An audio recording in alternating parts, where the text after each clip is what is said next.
Just over 30 days of racing remain in the 2017-18 Volvo Ocean Race, as the fleet continues its charge northwards on Leg 8 to Newport, Rhode Island. The teams are looking to secure every point possible, with the overall race finish in The Hague at the end of June now looming large. In the opening days of the Leg North, the two powerhouses at the top of the leaderboard, Dongfeng Race Team and Mapfre, led the fleet away from Brazil. Getting back into the daily routines aboard proved to be tough for some. It was pretty hard first few days to get back into the rhythm because we got into a good sleep pattern ashore and it was quite nice on shore, so yeah, a bit hard to get back into the sleeping and all that, but slowly getting back into it. 3 days into the leg and the fleet found themselves navigating through the oil drilling platforms off the coast of Brazil as they battled tack for tack, looking for the optimum position before the long hitch north. CAFFARI and Turn the Tide on Plastic took an easterly position on the fleet, and with few maneuvers, it was a straight boat speed contest up the coast of Brazil. Delighted to be able to come on deck and tell everyone that we were the fastest boat in the sked. We're all heading in exactly the same direction, so it's not from being higher or lower. I think overall we've just got more breeze, which is why we positioned ourselves out furthest east, so it all seems to be paying off. The fruits of our labour will pay off, hopefully. The easterly move paid off for the UN flag team. Sailing in stronger winds produced faster speeds and an 11-mile lead over Vestas 11th Hour Racing and Dongfeng Race Team. Cloud systems provided challenging and frustrating conditions. One team finding itself on the losing end of the ordeal was the former overall race leader Mapfre, at one stage falling 45 miles behind the leaders. It's true that we lost so many miles in almost 12 hours or 15 hours, just because of this cloud. We don't expect that much lose with Dongfeng and Vestas. Yeah, it's been a hard day for us on board.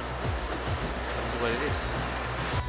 A week into the leg and the fleet passed the northeast corner of Brazil, staying close to the coast in favorable winds and a strong northerly current. Turn the Tide on Plastic's time out front slowly evaporated as Vestas 11th Hour Racing, Dongfeng Race Team and Team Brunel all took turns pushing for the lead. We had a big letdown on port. Unfortunately, it's meant it's kind of squashed the fleet up a bit. We've made some good gains on D, but also Dongfeng and Brunel, who are just on our hip there, have also closed up a bit.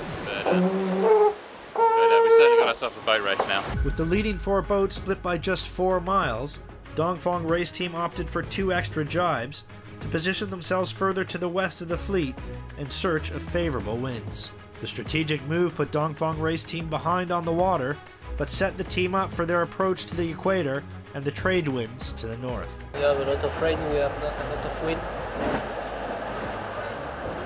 It's a bit the mess.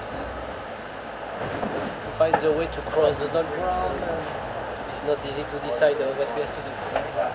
Near the halfway point of the leg, Mapfre reported issues with the electrical systems on their boat, which restricted their use of digital instruments, as well as being able to move the keel, both essential to the overall performance of the boat. The main fuses blew away and a couple more as well, and consequence of that was a few instruments they just broke, like a PLC, the most important one antenna, satellite antenna, and a few more things, but right now the bigger problem we're trying to solve is PLC, because we cannot control the keel, not with the electric or the main engine, so I don't know, we try to make some bridges and try to open the valves manually and see if it works. But after making a fix, Mapfre started to make gains, cutting the gap to the leading pack to just 30 miles as they crossed the equator.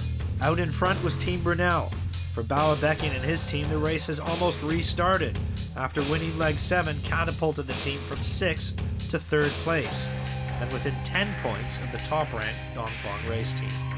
Bow to bow with the leaders, Team Brunel fought hard on the approach to the equator, where Nina Curtis, the team's newest crew member, would be obliged to pay her respects to King Neptune for the first time.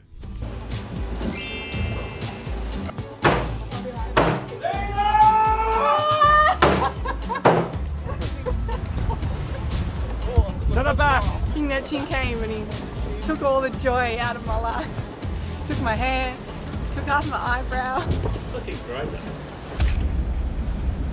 Vestas 11th Hour Racing would lead the fleet across the equator, typically notorious for its fickle doldrums conditions.